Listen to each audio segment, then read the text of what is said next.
So guys, unfortunately bawal mag-video dito sa loob. Dinner time na ata to. Iniintay na lang namin yung mga madalas ng mga kinuha ko yung mga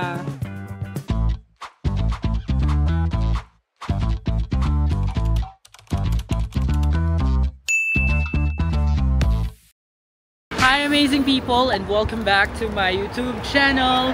So ngayon guys ay papunta na kami dito sa lunch area kung saan magla-lunch tayo, buffet lunch ata. And then after that pupunta tayo sa biggest Starbucks dito sa China and pupunta rin tayo sa LV cruise ship. So eto yung lunch area guys. And tara, samahan nyo kami. And guys, so pasok tayo dito sa lunch restaurant namin. Hindi ko natanong kung ano yung pangalan, so mamaya sasabihin ko sa inyo yung pangalan. Pero sa second floor ito. Ayun, amoy incense kasi may incense dito. So, second floor. And so wala bang hagdan? Maghagdan na lang kaya tayo. Ayan, so second floor lang tayo guys. Akyat muna tayo. Okay guys, so ito yung lunch area natin. Tanong natin kay Frank. Hi Frank, what's the name of this restaurant? Hu Xiao Chai. Hu Xiao Chai. Hu is Miss Shanghai. Oh, ayun daw yung name guys. So ito yung food natin. Of course, dito ulit tayo sa buffet area. And papakita ko sa inyo yung food. Food. Ayan guys, ikot ko lang. Ayan. Wait lang. Ayan. Halos same menu lagi yung mga lunch natin, oh. Ayan. Okay, tapos may tea. So, kain muna tayo, guys.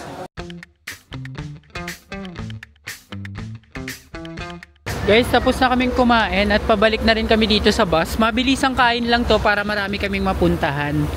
Ayan. So, ito yung paligid niya at ito yung ayan yung restaurant. May KFC pala doon. May KFC doon. So ayan o, welcome SMP Travel and Tours. So sakay muna tayo. Okay guys, so slight change of plans. Ang pupuntahan na daw muna namin is yung jewelry shop. Supposedly tomorrow yung bago pumunta ng airport. Pero since medyo malapit na daw dito, doon na muna tayo pupunta. So may mga jewelry doon at gusto ko rin siyang ma-vlog para may idea tayo ng pricing. Malay mo pwede home credit. Alright guys, so nandito na tayo sa ating next destination, ang Jade Jewelry Shop. Ayan, ito siya.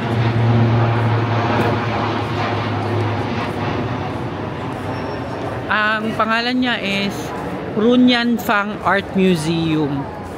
So art museum to. Ayan, so let's go. Ayan guys. So guys, unfortunately bawal mag-video dito sa loob.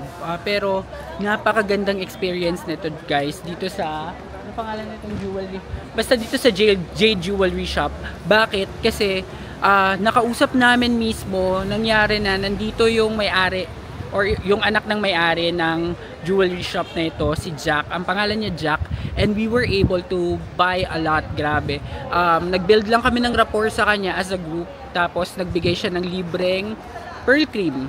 So ito yung una niyang binigay. Pearl cream, ang cost nito is 300 yuan. Pero lahat kami binigyan niya ng tagigisa nito for free. Yun, tapos sabi niya lahat daw na makikita namin dun sa jewelry shop na yun, since we're friends with him and he wanted to visit the Philippines in the future, he will give it for friendly price. So, and guess what guys, yung friendly price niya lang naman is nasa 90 to 95% discount. Ganun kalaki. So, meron ako nabiling mga quintas. Tapos, ang presyo niya sa Philippines is nasa 55,000 pesos. Or, magkano yung original na ano? Magkano yung original na 50k? Almost 50k yung, pero nabili namin siya ng 7,000 pesos. So, imagine nyo yung discount. Tapos, meron akong earrings na nakita na ang price niya is 12,800 yuan. 12,800 yuan. Tapos, binigay niya sa akin ng 800 yuan. So, imagine nyo guys kung gaano kalaki yung discount. So, kala ko boring to, itong part na to. Pero hindi. Kasi, yung may-ari mismo, si Jack, he made it a very great deal para sa amin. And the only thing he asked is wag daw namin i-resell yung mga binili namin at remember him because he wanted to visit the Philippines. So sabi ko naman, pag bumisita siya sa Pilipinas at available kami, hindi kami magdadalawang isip na i-tour siya around at samahan siya para naman ma-return yung favor sa kanya. So very nice experience indeed, guys. Guys, andito na yung ating bus at pupunta na tayo sa ating next destination. So guys, andito na kami ngayon sa West Nanjing naman, guys. So kanina East Nanjing, ngayon naman West Nanjing. So dito sa West Nanjing, makikita ninyo yung mga luxury shops. And at the same time, marami din dito din makikita yung Starbucks na malaki, yung pinakamalaking Starbucks, and yung LV cruise ship or yung Louis Vuitton na cruise ship. I'm just gonna pan the camera over here. And dito pa lang, guys, makikita ninyo sa right side meron ng Balenciaga. Tapos dito sa left side merong coffee shop na ang pangalan is Xiaoyu Village. Tapos diretso tayo, guys. Ayun, kung natatanaw nyo na yung kumikinang-kinang na puti, yun yung LV cruise ship. So we'll walk towards there and we'll check it out. Okay, guys, so dito na tayo, guys. So may harapan ng LV cruise ship. Natatawa ako sa mga kasama ko. Ang sasaya talaga nila kasama. Parang matagal na kayo magkakakilala. Ayan, guys, so ayan na yung Louis Vuitton. Ayan, guys, so ito yung Louis Vuitton cruise ship. Ayan, napakalaki niya, guys. At dito pa lang kami sa labas pero ang ganda. So ano pala siya? Akala ko para siyang resort or what. Hindi pala siya. Para siyang store talaga siya. Ayan, guys, store yan. Tapos merong coffee shop sa loob. 'Di ba? So ang ganda, guys. Picture muna tayo dito.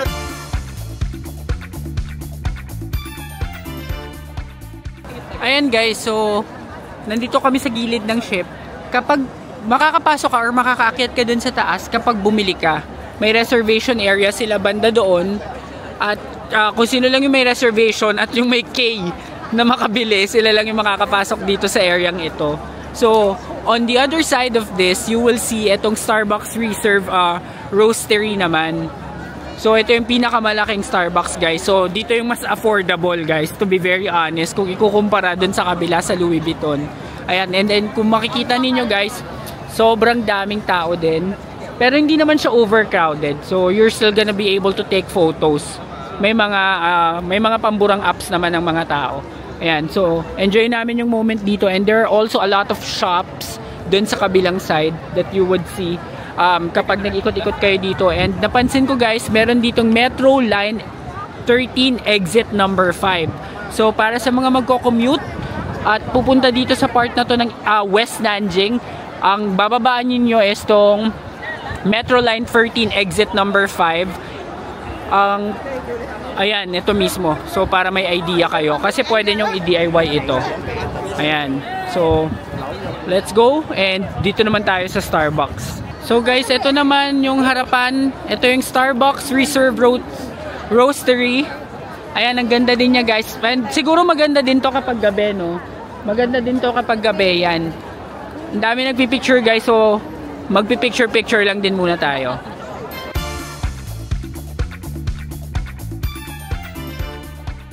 So guys, papasok tayo dito sa loob ng Starbucks Roastery. Since ito yung medyo napag-ipunan natin ng konti. Yung LV, guys, hindi namin kaya yun. So ito yung loob niya, guys. Ang cool ng loob. Ang ganda ng loob niya. And ang laki talaga niya. Ayan, we're looking for Josh and Jean eh. Kung saan sila pumila. Pero parang ang daming pila, iba't iba. Depende siguro kung ang bibilin mo is pastry or kung coffee, kung drink. Ayan, so may taas din, guys, oh. Ang ganda, guys, ang ganda dito. Ang ganda. Ayan, oh. Ayan, guys, so dito sa loob niya, kitang-kita mo yung process ng pag-grind nila ng beans. Ayan dito. Ayan, makikita nyo yung pag-grind ng beans, and napakabango dito sa loob. More mabango siya compared dun sa Starbucks na normal. Kasi dito talaga Starbucks Reserve Roastery Shanghai. Ayan. Guys, ito oh. Kapag makikipag-meet up ka dito sa Starbucks, guys, maliligaw ka. Hindi kayo madaling magkikita ng mga imi-meet mo kasi ang laki talaga. And nasa ground floor pa lang tayo, guys. Imagine paano kapag umakyat pa tayo? For sure, mas malaki yung taas, mas maraming spaces kayo makikita. Ayan, so ayan, nag-order na yung mga kasama namin dito. Pastry, ang bango ng pastry, guys. Ito pa, guys, dito sa kabila meron pang mga pastry. So we're looking for a seat muna para maka-order din and para makapag pahinga din tayo dito. So guys, nandito na tayo sa second floor. And ang laki pa rin pala ng grabe yung second floor, guys. Ang laki pa rin niya. Ang daming tao, guys, oh. And ang ganda ng interior. Nakakatuwa yung interior. Ayan oh, tingnan nyo, guys. Guys, yung ceiling din niya ang ganda, oh. Ang ganda talaga. Yan. Pwede dito umorder? Ayan, pwede din pala umorder dito. Nakita na namin yung friends namin, guys. Grabe, ang ganda. Ang laki, guys. Dito naman, oh. First or second time na nakakita ako ng Starbucks na merong mga liquor na tinda. Nakakita ako niyan sa... Ano ba ako nakakita niyan? Hindi ko alam kung sa... Korea din ba? Parang sa Korea din. Or sa Japan. Ayan, guys, so ito yung process nila ng beans, oh. Makikita nyo dito. Ayan, lilibot ko lang kayo para at least may idea kayo kung gaano siya kalaki at yung crowd din. And Sunday ngayon, guys, ganito yung crowd niya pag Sunday.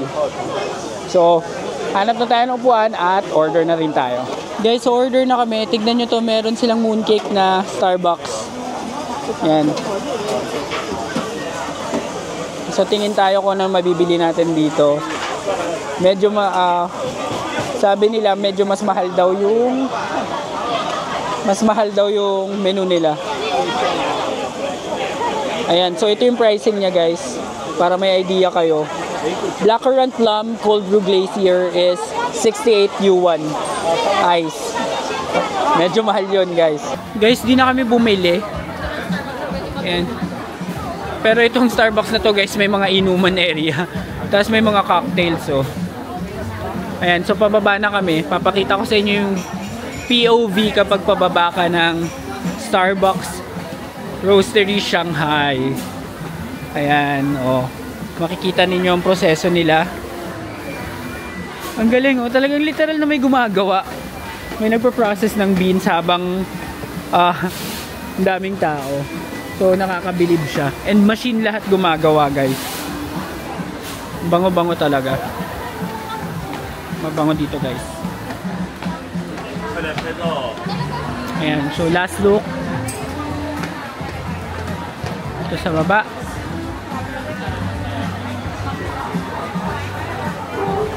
Ayan, naka dito, Starbucks Reserve Bakery.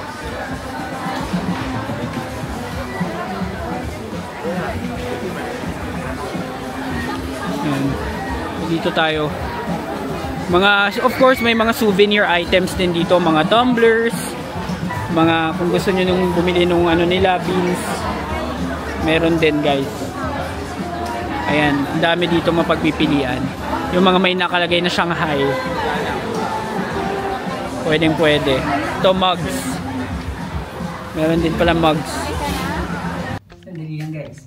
Kung hindi pa kayo nakasubscribe sa channel na ito na AJTV Amazing Travels, mag-subscribe na kayo dahil malaking tulong yun para sa akin na ipagpatuloy ang paggawa ng mga ganitong klaseng travel videos. Now back to the vlog. So ito na, guys, nakalabas na kami ulit. And ang busy din talaga nito, no, ng street na to. Papakita ko lang sa inyo yung kabila. Ayan. Itong kabilang side ng ship na LV. Ayan. O, diba? Ang ganda. Ang ganda niya, guys. Lalo pag nasa malayo ka, mas makikita mo, ma-appreciate mo siya. Guys, pabalik na sana kami sa bus. Pero nadaanan namin itong Nissan. Tapos meron siyang bagong sasakyan, no? Ang pangalan, Nissan N7 Rose Mocha. Tignan ninyo yung loob, guys, oh. Siyempre sa labas lang tayo. Ayan o, pink. Ganda. Ganda oh, Nissan. Ang ganda guys, Nissan oh. Tapos may Hello Kitty car din sa loob oh. Ang ganda no. Ayan, dito yan guys sa West Nanjing. Guys, ayan yung car oh. May nagda-drive, meron nang nagda-drive ng N7. Ang ganda. Ang ganda niya sa totoong buhay. Ayan oh. Kahit nga police car nila dito, magaganda oh. Ganyan talaga pag walang corruption yung bansa eh. Ay, nasabi. So guys, waiting na lang kami dun sa mga kasama namin. And umupo lang kami dito guys. And ang ganda ng view oh. So yan guys, ang ganda ng view. Panalong panalo. So chill lang muna tayo dito. Ayun na. Ayan guys, so papunta na tayo sa ating next destination. Dinner time na ata to. Iniintay na lang namin yung bus.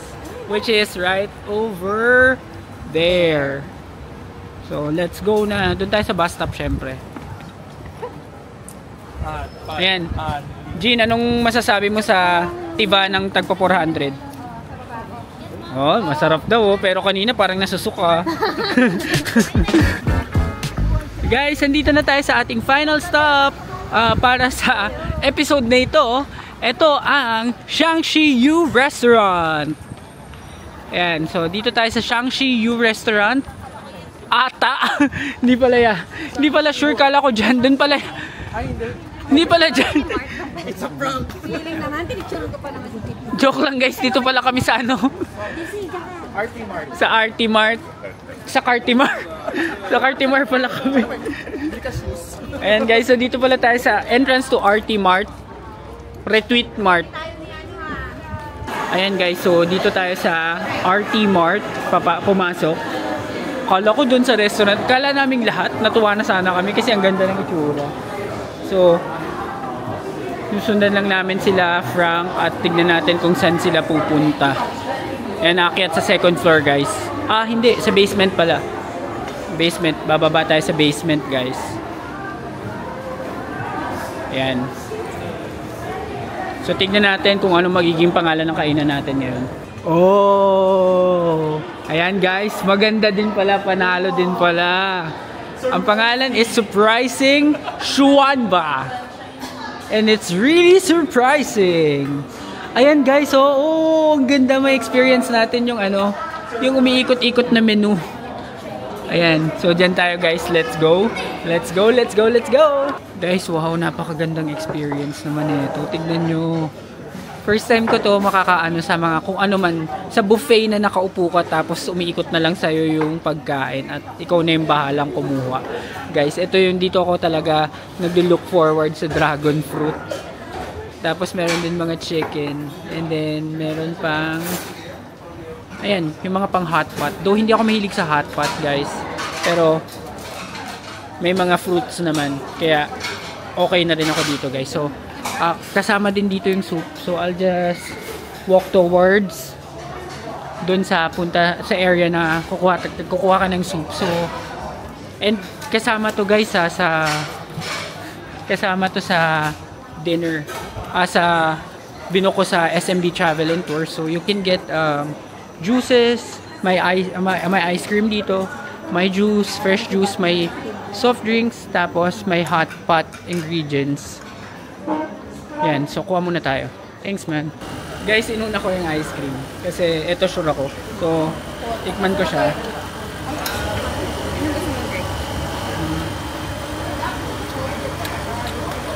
Strawberry vanilla. Sarap naman. Good na. Oo, hindi matamis. So, kuha muna kami ng mga kung ano man dito. Hindi ko alam. Nanguhula na lang ako. And then, kapakita ko sa inyo yung kain. So guys, sila na yung kumukuha ng pantimpla dito sa hot pot. Ako, ice cream na lang. Yan. Tapos,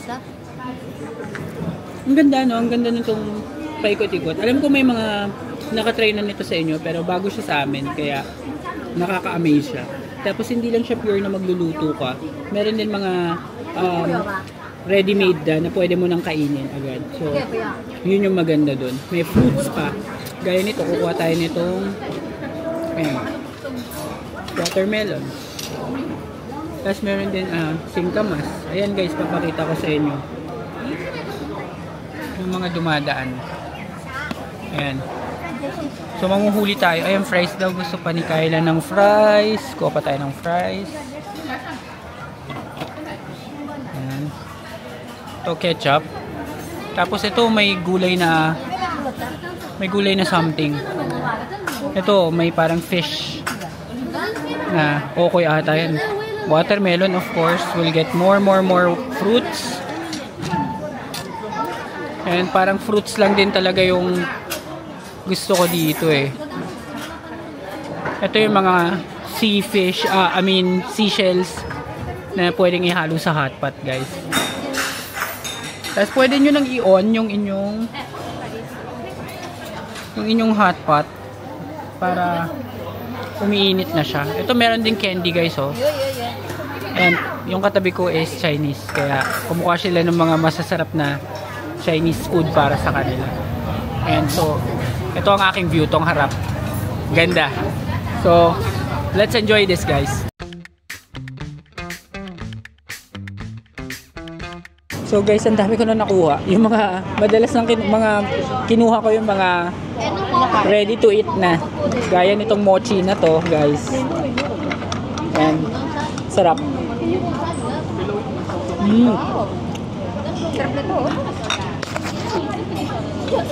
Ang sarap na mochi, guys. Grabe. Kakaiba yung lasa ng mochi dito. Ang lambot. And, syempre kakain tayo ng maraming prutas, pampalakas. Meron ditong dragon fruit na yellow, na pink. Meron din dragon fruit na white. So dragon fruit. Sarap. Sana medyo mas malamig pa. Meron din grape.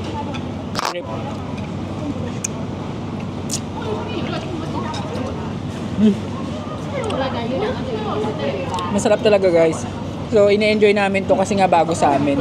And dapat lang medyo mabilis yung kamay mo kapag tumapat na sa'yo yung gusto mong kunin na food, nakuha mo agad para hindi ka na maghihintay ulit ng next na daan niya. Though marami naman siya, sobrang dami, guys. So, kain pa ulit tayo, guys, at enjoy natin tong gabi. So, guys, ayun, tapos na kami kumain and papunta na kami sa next destination at pabalik sa bus. Pero i-end ko na muna ang vlog na ito, guys. Maraming salamat sa lahat ng nanood ng episode na ito ng ating Shanghai Vlogs. Kung nagustuhan nyo man ang video ito, please give me a like, comment, share, and subscribe to my channel. And do not forget to hit the notification bell para updated kayo sa aking future vlogs. You can also watch my other vlogs. Just click on the playlist button para mapanood niyo yung iba nating travel series. So yun lang, guys. Maraming salamat. Bye!